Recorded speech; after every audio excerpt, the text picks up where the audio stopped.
Jenazah Barada Muhammad Kurniadi langsung dievakuasi ke Oksibil.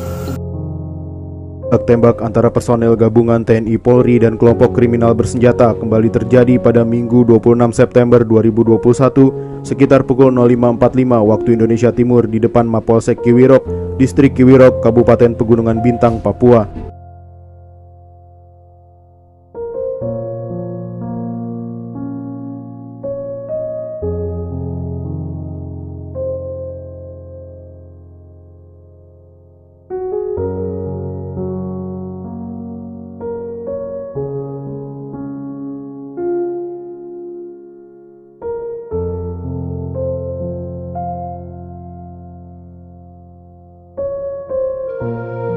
Tadi sekitar pukul 07.16 telah mendarat di Bandara Kiwirok helikopter Polri yang diterbangkan dari Bandara Oksibil untuk mengevakuasi jenazah.